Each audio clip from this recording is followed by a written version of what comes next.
8 март Хотын кызлар бәйрәме. Гүзәл затларыбыз нинди сыйфатларга ия булырга тиеш? Респондентларыбызны тыңлыйк. Бу бик кызыклы сорау. Әлеге сорауга бер көндә төгәл генә җавап бирә алмыйдыр дип уйлыйм мин. Хатын кыз инде ул мөлаим барга тиеш. Эшчән булырга тиеш.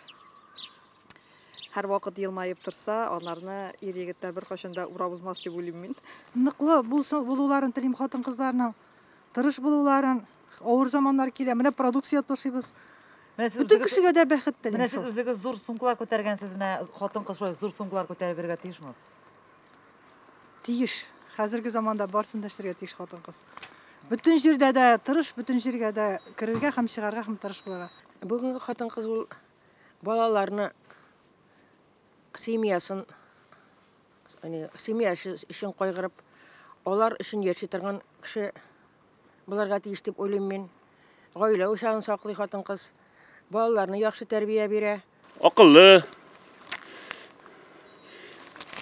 түземле.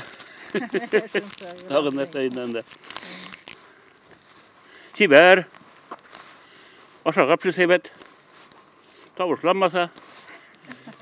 Тагын нәрсә кирәк инде шул. Аларның булса бик әйбәт. Бик күп булмаса, бик күп әйтсәң бит башлы булмый. Әүлия юк. Хатын кыз бик булган, бүтән яклап булган, уңган булырга тиеш. Балалар үстерергә тиеш. Яхшы әни булырга тиеш. Мин уйлыйм, хатын кызлар тиеш мотор итеп киенеп йөрергә, июньдә әйләт итеп ашарга пешерергә, җыештырырга.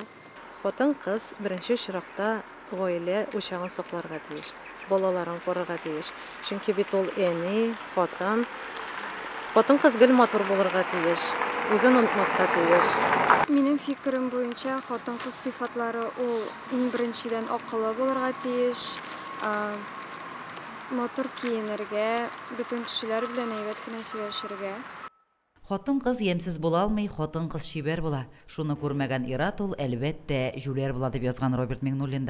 Гүзәл затларыбызның бары тик матур сыйфатларын гына күреп, аларга алга таба да сокланып яшәргә язсын. Лилия Шәймиева, Динар Минхаҗев, Мөслим телевидениесе.